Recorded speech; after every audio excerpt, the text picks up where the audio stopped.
Welcome to the Mobile Home Park Mastery Podcast, where you will learn how to identify, evaluate, negotiate, perform due diligence on, finance, turn around, and operate mobile home parks. And now, here is your host, the fifth largest mobile home park owner in the United States, Frank Rolfe. I drive about 100,000 miles per year looking at our mobile home parks.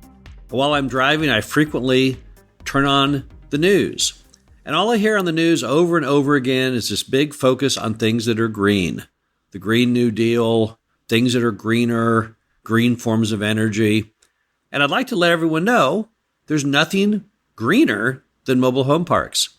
This is Frank Rolfe, the Mobile Home Park Mastery Podcast series. We're going to be talking all about how green mobile home parks really are.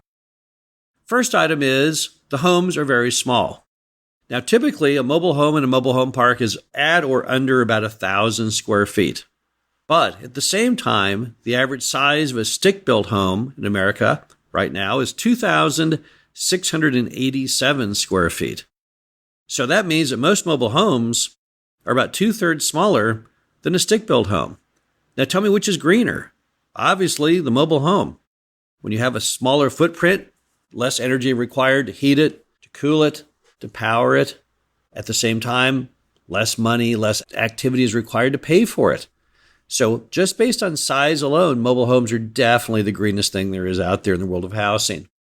Number two, they're sustainable. That's the big catchword of everything regarding green today is sustainability.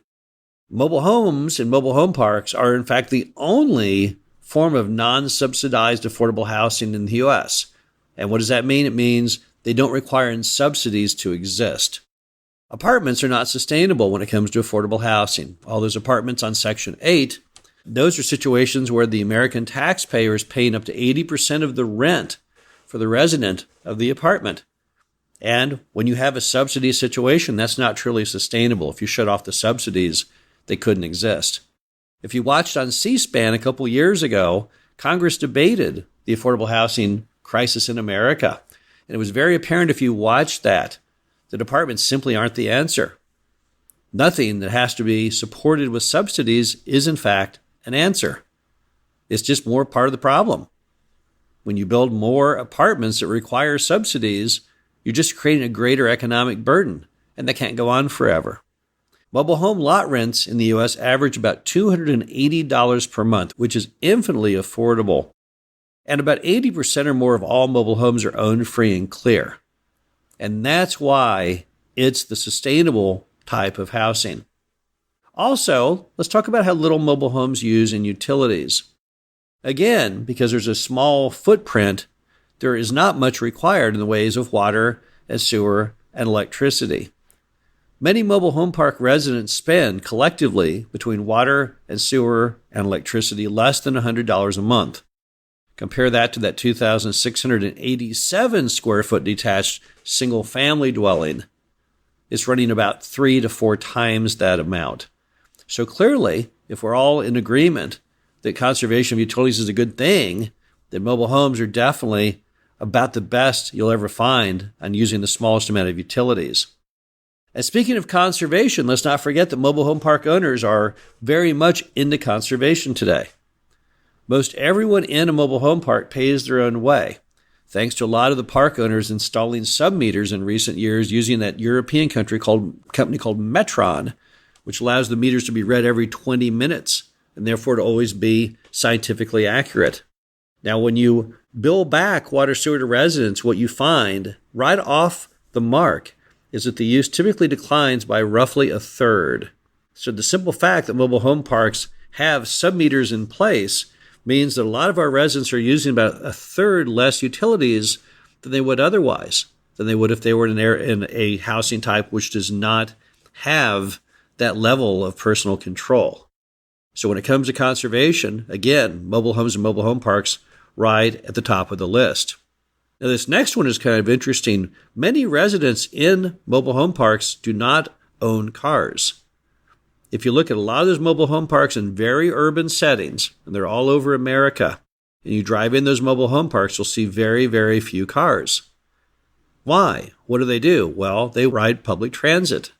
They're located right in the heart of town, so basically whatever they need, whether it's the grocery store and work, they can either walk there or get there through public transport.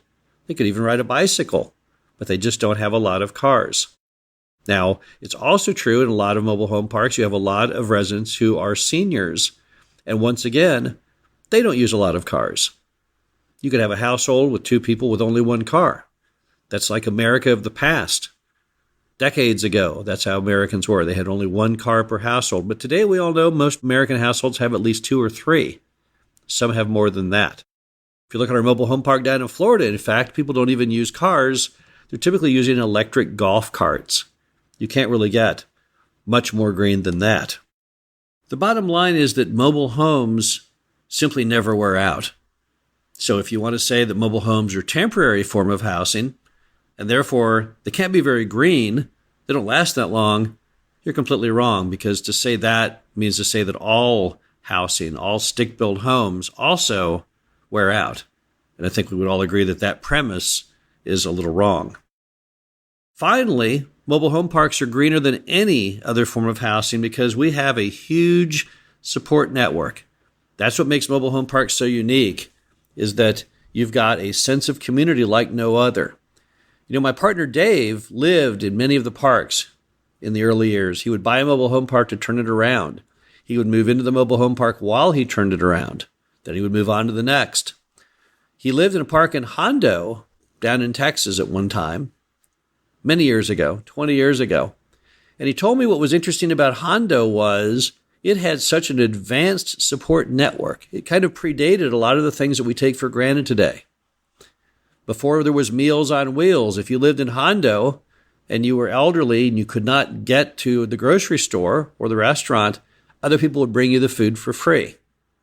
Long before there was Uber, if your car broke down, you couldn't get to work, somebody in the mobile home park in Hondo would offer you a ride, get you to work, get you to the doctor appointment, whatever you needed to have. It was this huge support network that allowed the residents to live happily, even when they didn't have large incomes, because they knew no matter what happened, someone had their back. The residents would chip in collectively and make it happen, whatever it was. That released a lot of stress on people's parts.